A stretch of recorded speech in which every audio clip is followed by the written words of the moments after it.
श्रीगणेशाय नमः। अथ श्री व्यासकृतं पितृस्तोत्रम्। जाबालिरुवाच गुरून् वद महाभाग वेदव्यास जगद्गुरो गुरूणां तारतम्यं च कस्मात् किं फलमुच्यते।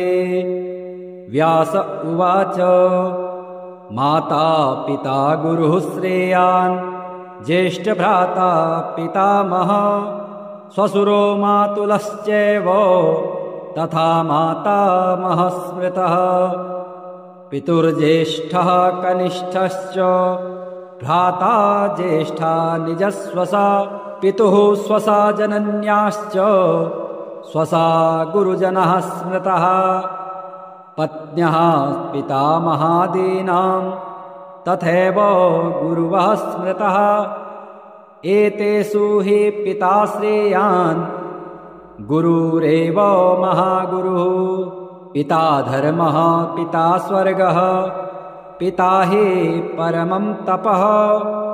पितरे प्रीतिमापन्ने प्रियन्ते सर्वदेवतः। पिता यस्य क्वचित् दुष्टो न तस्य कश्चिद् गतिः। जपोदानं तपोहोमः स्नानं तीर्थक्रियाविधिः। वृथैव तस्य सर्वाणि कर्माण्यानि कानिचित् करोति सर्वदेवेशं पितरं चानुतप्ययः। अनुत्तापः पितुस्तीव्रं विषं दहति यं सुतं। जपादि विफलं तत्र दग्धचित्युक्तबीजवत्। पित्रर्थे पुण्यकर्माणि कुर्यात् सर्वाणि सत्सुतः। तेनाननुमतोऽप्येवं कुर्वन्नेवावसेदते। यत्नातु पितरं यस्तु कियत्पुण्यं च कारयेत् सतत्पुण्यफलं कोटि गुणमाप्नोत्यसंशयम्। शृणु वक्ष्ये पितुः स्तोत्रं विष्णवे ब्रह्मणोदितं। नाभे पद्मोद्भवोद्येन तुष्टाव पितरं सतम्। ब्रह्मोवाच ॐ नमः पित्रे जन्मदात्रे सर्वदेवमयाय च सुखदाय प्रसन्नाय सुप्रीताय महात्मने। सर्वयज्ञस्वरूपाय स्वर्गाय परमेष्टिने। सर्वतीर्थावलोकाय करुणासागराय च नमः। सदासुतोषाय शिवरूपाय ते नमः। सदापराधक्षमिणे सुखाय सुखदाय च। दुर्लभं मानुषमिदं येन लब्धं मया वपुः। संभावनीयं धर्मार्थे तस्मै पित्रे नमो नमः। तीर्थस्नानतपोहोम जपादे यस्य दर्शनं। महागुरुश्च गुरुवे तस्मै पित्रे नमो नमः।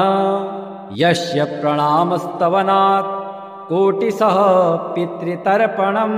अश्वमेध शतैस्तुल्यं तस्मै पित्रे नमो नमः। इदं स्तोत्रं पितुः पुण्यं यः पठेत् प्रयतो नरः। प्रत्यहं प्रातरुत्थाय पितृश्राद्धदिनेऽपि च। स्वजन्मदिवसे साक्षात् पितुरग्रे स्थितोऽपि वा न तस्य दुर्लभं किञ्चित् सर्वज्ञतादिवाञ्छितम्। नानापकर्म कृत्वापि यः स्तौति पितरं सुतः स ध्रुवं प्रविधायैव प्रायश्चित्तं सुखी भवेत्। पितुः प्रीतिकरो नित्यं सर्वकर्माण्यथार्हते। स्वधोच्चारणमात्रेण तीर्थस्नायी भवेन्नरः। मुच्यते सर्वपापेभ्यो वाजपेयफलं लभेत्। स्वधा स्वधा स्वधेत्येवं यदेवारत्रयं स्मरेत् श्राद्धस्य फलमाप्नोति कालस्य तर्पणस्य च। श्राद्धकाले स्वधास्तोत्रं यः शृणोति समाहितः लभेच्छादशतानां च पुण्यमेव न संशयः। स्वधा स्वधा स्वधेत्येवं त्रिसन्ध्यं यः पठेन्नरः प्रियां विनीतां स लभेत् साध्वीं पुत्रं गुणान्वितम्। पितॄणां प्राणतुल्या त्वं द्विजजीवनरूपिणी श्राद्धाधिष्ठात्रिदेवे च श्राद्धादीनां फलप्रदा। बहिर्गच्छ मनमनसः पितॄणां तुष्टिहेतवे सम्प्रीतये द्विजातीनां गृहीणां वृद्धिहेतवे। नित्या त्वं नित्यस्वरूपासि गुणरूपासि सुव्रते आविर्भावस्थिरो भावः सृष्टौ च प्रलये तव। ॐ स्वस्तिश्च नमः स्वाहा स्वधा त्वं दक्षिणा तथा निरूपिताश्चतुर्वेदे षड्प्रशस्ताश्च कर्मिणां। पुरासीस्त्वं स्वधा गोपी गोलोके राधिका सखे धृतो रसे स्वधात्मानं कृतं तेन स्वधा स्मृता। इत्येवमुक्त्वा स ब्रह्मा ब्रह्मलोके च संसदे तस्थौ च सहसा सद्यः स्वधा साविर्बभूवः। तदा पितृभ्यः प्रददौ तामेव कमलाननां तां सम्प्राप्ययुस्ते च पितरश्च प्रहर्षितः। स्वधा स्तोत्रमिदं पुण्यं यः शृणोति समाहितः स स्नातः सर्वतीर्थेषु वेदपाठफलं लभेत्। जाबालिरुवाच गुरून् वद महाभाग वेदव्यास जगद्गुरो गुरूणां तारतम्यं च कस्मात् किं फलमुच्यते। व्यास उवाच माता पिता गुरुः श्रेयान् ज्येष्ठभ्राता पितामहः श्वशुरो मातुलश्चैव तथा मातामहः स्मृतः। पितुर्ज्येष्ठः कनिष्ठश्च भ्राता ज्येष्ठा निजस्वसा पितुः स्वसा जनन्याश्च स्वसा गुरुजनः स्मृतः। पत्न्यः पितामहादीनां तथैव गुरुवः स्मृतः। एतेषु हि पिता श्रेयान् गुरुरेव महागुरुः। पिता धर्मः पिता स्वर्गः पिता हि परमं तपः। पितरे प्रीतिमापन्ने प्रियन्ते सर्वदेवतः। पिता यस्य क्वचित् दुष्टो न तस्य कश्चिद् गतिः। जपोदानं तपोहोमः स्नानं तीर्थक्रियाविधिः। वृथैव तस्य सर्वाणि कर्माण्यानि कानिचित् करोति सर्वदेवेशं पितरं चानुतप्ययः। अनुत्तापः पितुस्तीव्रं विषं दहति यं सुतं जपादे विफलं तत्र दग्धचित्युक्तबीजवत्। पित्रार्थे पुण्यकर्माणि कुर्यात् सर्वाणि सत्सुतः तेनाननुमतोऽप्येवं कुर्वन्नेवावसेदते। यत्नातु पितरं यस्तु कियत्पुण्यं च कारयेत् स तत्पुण्यफलं कोटि गुणमाप्नोत्यसंशयम्। शृणु वक्ष्ये पितुः स्तोत्रं विष्णवे ब्रह्मणोदितं नाभे पद्मोद्भवो येन तुष्टाव पितरं सतम्। ब्रह्मोवाच ॐ नमः पित्रे जन्मदात्रे सर्वदेवमयाय च सुखदाय प्रसन्नाय सुप्रीताय महात्मने सर्वयज्ञस्वरूपाय स्वर्गाय परमेष्टिने सर्वतीर्थावलोकाय करुणासागराय च नमः सदाशुतोषाय शिवरूपाय ते नमः सदापराधक्षमिणे सुखाय सुखदाय च दुर्लभं मानुषमिदं येन लब्धं मया वपुः संभावनीयं धर्मार्थे तस्मै पित्रे नमो नमः तीर्थस्नानतपोहोम जपादे यस्य दर्शनं महागुरुश्च गुरुवे तस्मै पित्रे नमो नमः यस्य प्रणामस्तवनात् कोटिशः पितृतर्पणम् अश्वमेधशतैस्तुल्यं तस्मै पित्रे नमो नमः इदं स्तोत्रं पितुः पुण्यं यः पठेत् प्रयतो नरः प्रत्यहं प्रातरुत्थाय पितृश्राद्धदिनेऽपि च स्वजन्मदिवसे साक्षात् पितुरग्रे स्थितोऽपि वा न तस्य दुर्लभं किञ्चित् सर्वज्ञतादिवाञ्छितम् नानापकर्म कृत्वापि यः स्तौते पितरं सुतः स ध्रुवं प्रविधायैव प्रायश्चित्तं सुखी भवेत् पितुः प्रीतिकरो नित्यं सर्वकर्माण्यथार्हते स्वधोच्चारणमात्रेण तीर्थस्नायी भवेन्नरः मुच्यते सर्वपापेभ्यो वाजपेयफलं लभेत् स्वधा स्वधा स्वधेत्येवं यदेवारत्रयं स्मरेत् श्राद्धस्य फलमाप्नोति कालस्य तर्पणस्य च श्राद्धकाले स्वधा स्तोत्रं यः शृणोति समाहितः लभेच्छादशतानां च पुण्यमेव न संशयः स्वधा स्वधा स्वधेत्येवं त्रिसन्ध्यं यः पठेन्नरः प्रियां विनीतां स लभेत् साध्वीं पुत्रं गुणान्वितं पितॄणां प्राणतुल्या त्वं द्विजजीवनरूपिणी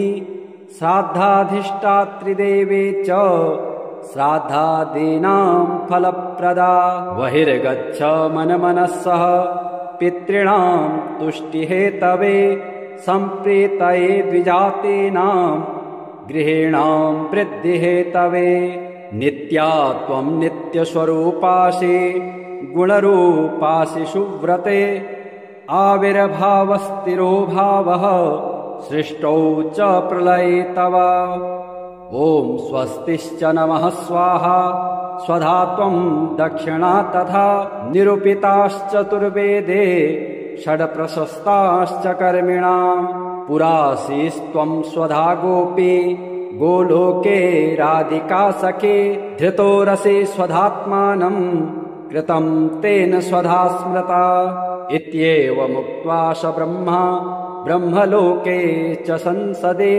तस्थौ च सहसा सद्यः स्वधा साविर्बभूवः तदा पितृभ्यः प्रददौ तामेव कमलाननां तां सम्प्राप्ययुस्ते च पितरश्च प्रहर्षितः स्वधा स्तोत्रमिदं पुण्यं यः शृणोति समाहितः स स्नातः सर्वतीर्थेषु वेदपाठफलं लभेत् जाबालिरुवाच गुरून् वद महाभाग वेदव्यास जगद्गुरो गुरूणां तारतम्यं च कस्मात् किं फलमुच्यते व्यास उवाच माता पिता गुरुः श्रेयान् ज्येष्ठभ्राता पितामहः श्वशुरो मातुलश्चैव तथा मातामहः स्मृतः पितुर्ज्येष्ठः कनिष्ठश्च भ्राता ज्येष्ठा निजस्वसा पितुः स्वसा जनन्याश्च स्वसा गुरुजनः स्मृतः पत्न्यः पितामहादीनां तथैव गुरुवः स्मृतः एतेषु हि पिता श्रेयान् गुरुरेव महागुरुः पिता धर्मः पिता स्वर्गः पिता हि परमं तपः पितरे प्रीतिमापन्ने प्रियन्ते सर्वदेवतः पिता यस्य क्वचित् दुष्टो न तस्य कश्चिद् गतिः जपोदानं तपोहोमः स्नानं तीर्थक्रियाविधिः वृथैव तस्य सर्वाणि कर्माण्यानि कानिचित् करोति सर्वदेवेशं पितरं चानुतप्ययः अनुत्तापः पितुस्तीव्रं विषं दहति यं सुतं जपादि विफलं तत्र दग्धचित्युक्तबीजवत् पित्रार्थे पुण्यकर्माणि कुर्यात् सर्वाणि सत्सुतः तेनाननुमतोऽप्येवं कुर्वन्नेवावसेदते यत्नातु पितरं यस्तु कियत्पुण्यं च कारयेत् सतत्पुण्यफलं कोटि गुणमाप्नोत्यसंशयम् शृणु वक्षे पितुः स्तोत्रं विष्णवे ब्रह्मणोदितं नाभे पद्मोद्भवो येन तुष्टाव पितरं सतम् ब्रह्मोवाच ॐ नमः पित्रे जन्मदात्रे सर्वदेवमयाय च सुखदाय प्रसन्नाय सुप्रीताय महात्मने सर्वयज्ञस्वरूपाय स्वर्गाय परमेष्टिने सर्वतीर्थावलोकाय करुणासागराय च नमः सदासुतोषाय शिवरूपाय ते नमः सदापराधक्षमिणे सुखाय सुखदाय च दुर्लभं मानुषमिदं येन लब्धं मया वपुः संभावनीयं धर्मार्थे तस्मै पित्रे नमो नमः तीर्थस्नानतपोहोम जपादे यस्य दर्शनं महागुरुश्च गुरुवे तस्मै पित्रे नमो नमः यस्य प्रणामस्तवनात् कोटिशः पितृतर्पणम् अश्वमेध शतैस्तुल्यं तस्मै पित्रे नमो नमः इदं स्तोत्रं पितुः पुण्यं यः पठेत् प्रयतो नरः प्रत्यहं प्रातरुत्थाय पितृश्राद्धदिनेऽपि च स्वजन्मदिवसे साक्षात्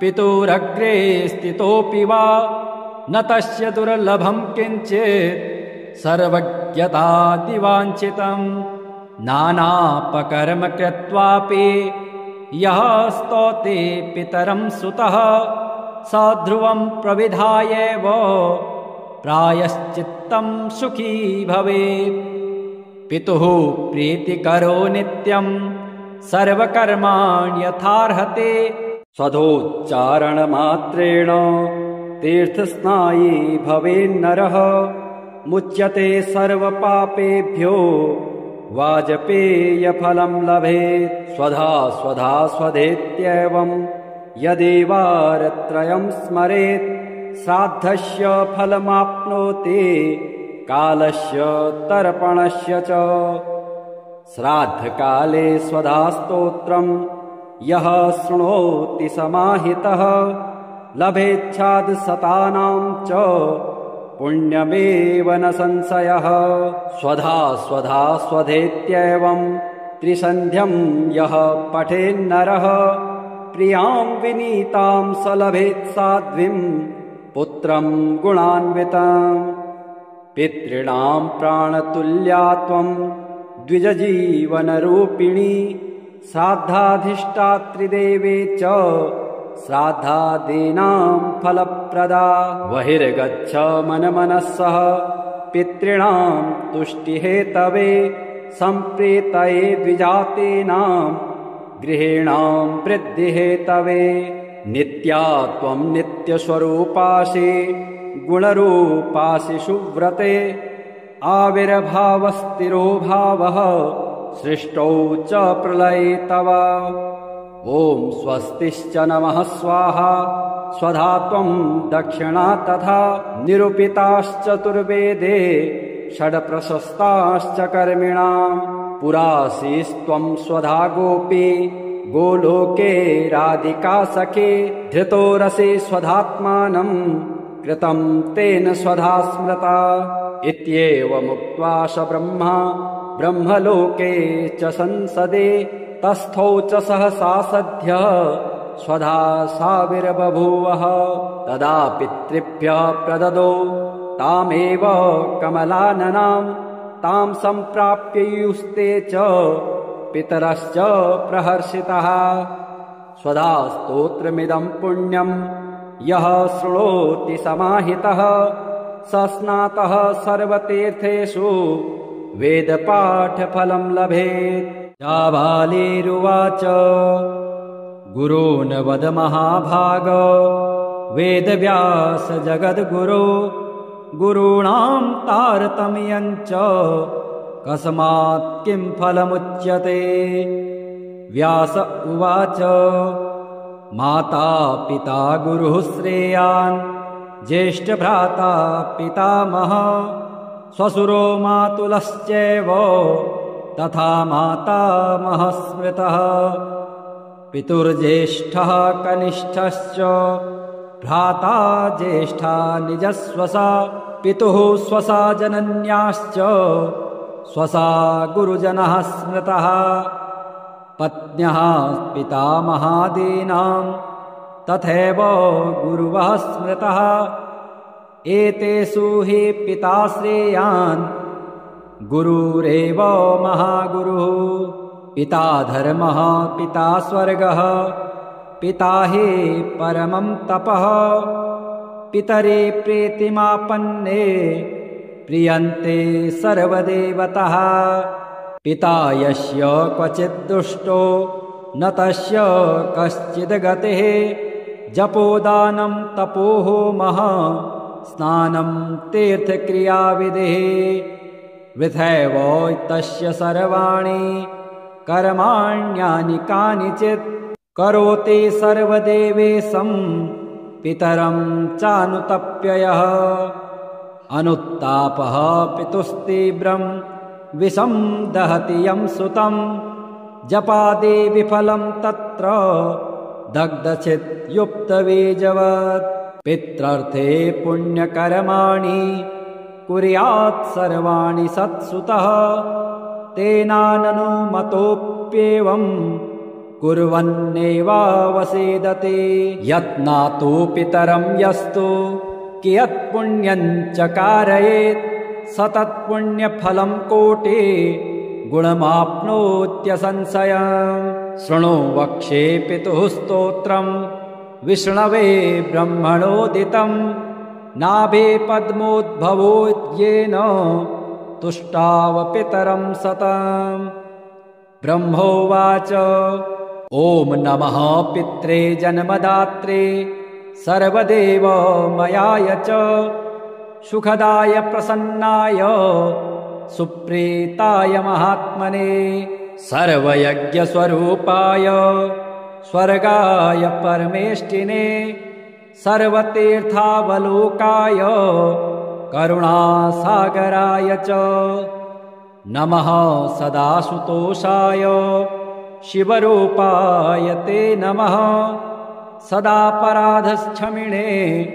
सुखाय सुखदाय च दुर्लभं मानुषमिदं येन लब्धं मया वपुः संभावनीयं धर्मार्थे तस्मै पित्रे नमो नमः तीर्थस्नानतपोहोम जपादे यस्य दर्शनं महागुरुश्च गुरुवे तस्मै पित्रे नमो नमः यस्य प्रणामस्तवनात् कोटिशः पितृतर्पणम् अश्वमेधशतैस्तुल्यम् तस्मै पित्रे नमो नमः।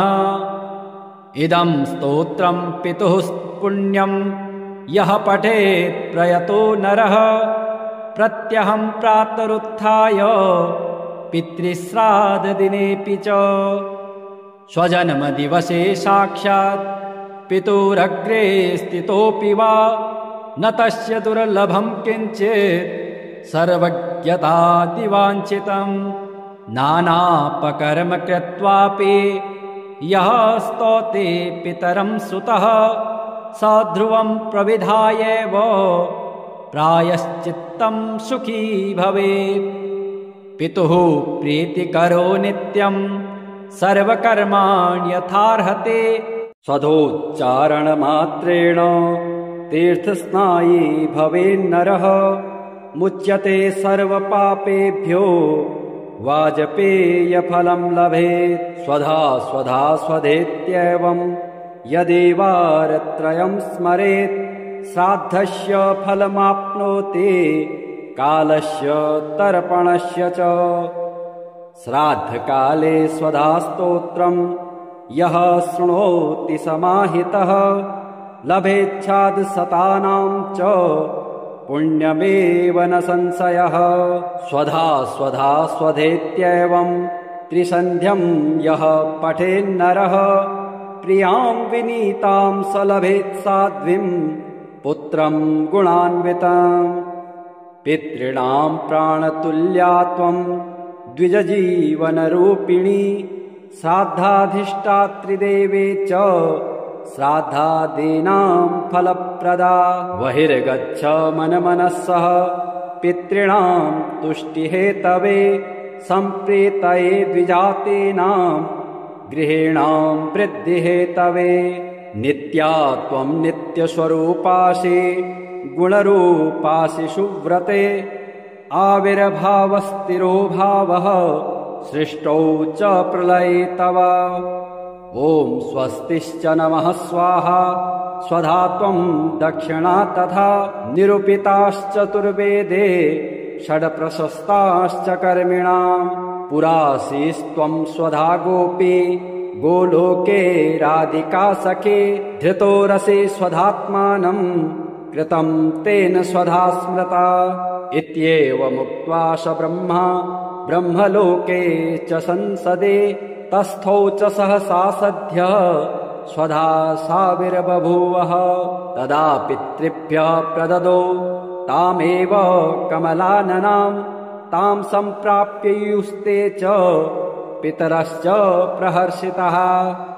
स्वधा स्तोत्रमिदं पुण्यं यः शृणोति समाहितः स स्नातः सर्वतीर्थेषु वेदपाठफलं लभेत्। जाबालिरुवाच गुरून् वद महाभाग वेदव्यास जगद्गुरो गुरूणां तारतम्यं च कस्मात् किं फलमुच्यते। व्यास उवाच माता पिता गुरुः श्रेयान् ज्येष्ठभ्राता पितामहः श्वशुरो मातुलश्चैव तथा मातामहः स्मृतः। पितुर्ज्येष्ठः कनिष्ठश्च भ्राता ज्येष्ठा निजस्वसा पितुः स्वसा जनन्याश्च स्वसा गुरुजनः स्मृतः। पत्न्यः पितामहादीनां तथैव गुरुवः स्मृतः। एतेषु हि पिता श्रेयान् गुरुरेव महागुरुः। पिता धर्मः पिता स्वर्गः पिता हि परमं तपः। पितरे प्रीतिमापन्ने प्रियन्ते सर्वदेवतः। पिता यस्य क्वचित् दुष्टो न तस्य कश्चिद् गतिः। जपोदानं तपोहोमः स्नानं तीर्थक्रियाविधिः। वृथैव तस्य सर्वाणि कर्माण्यानि कानिचित् करोति सर्वदेवेशं पितरं चानुतप्ययः।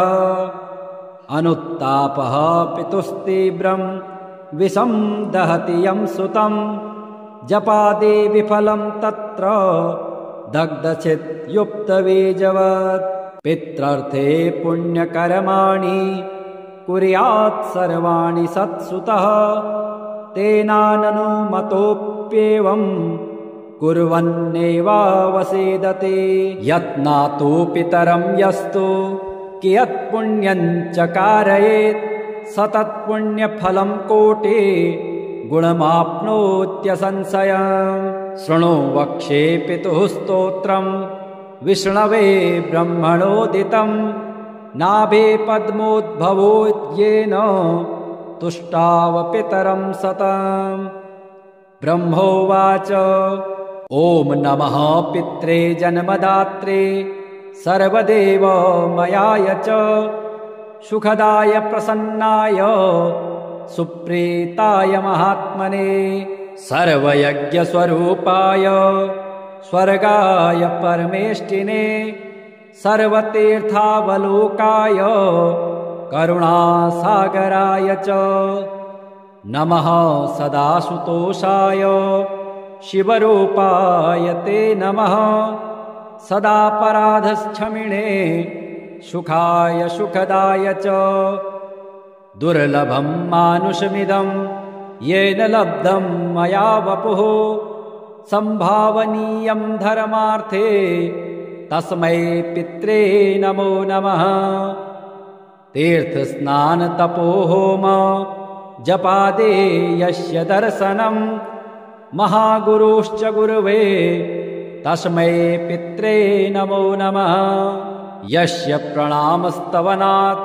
कोटिशः पितृतर्पणम् अश्वमेधशतैस्तुल्यं तस्मै पित्रे नमो नमः इदं स्तोत्रं पितुः पुण्यं यः पठेत् प्रयतो नरः प्रत्यहं प्रातरुत्थाय पितृश्राद्धदिनेऽपि च स्वजन्मदिवसे साक्षात् पितुरग्रे स्थितोऽपि वा न तस्य दुर्लभं किञ्चित् सर्वज्ञतादिवाञ्छितं नानापकर्म कृत्वापि यः स्तौते पितरं सुतः स ध्रुवं प्रविधायैव प्रायश्चित्तं सुखी भवेत् पितुः प्रीतिकरो नित्यं सर्वकर्माण्यथार्हते स्वधोच्चारणमात्रेण तीर्थस्नायी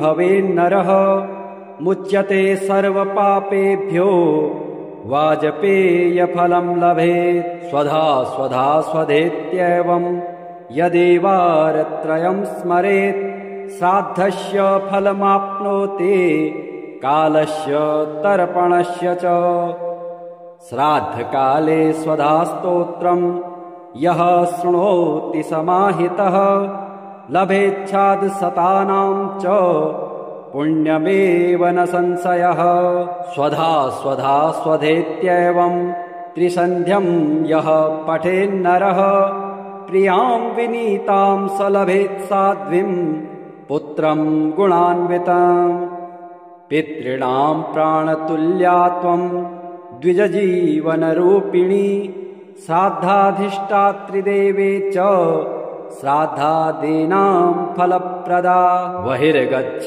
मनमनस्सः पितॄणां तुष्टिहेतवे सम्प्रीतये द्विजातीनां गृहीणां वृद्धिहेतवे नित्या त्वं नित्यस्वरूपासि गुणरूपासि सुव्रते आविर्भावस्थिरो भावः सृष्टौ च प्रलये तव ॐ स्वस्तिश्च नमः स्वाहा स्वधा त्वं दक्षिणा तथा निरूपिताश्चतुर्वेदे षड्प्रशस्ताश्च कर्मिणां पुरासीस्त्वं स्वधा गोपी गोलोके राधिका सखे धृतो रसे स्वधात्मानं कृतं तेन स्वधा स्मृता इत्येवमुक्त्वा स ब्रह्मा ब्रह्मलोके च संसदे तस्थौ च सहसा सद्यः स्वधा साविर्बभूवः तदा पितृभ्यः प्रददौ तामेव कमलाननां तां सम्प्राप्ययुस्ते च पितरश्च प्रहर्षितः। स्वधा स्तोत्रमिदं पुण्यं यः शृणोति समाहितः स स्नातः सर्वतीर्थेषु वेदपाठफलं लभेत्।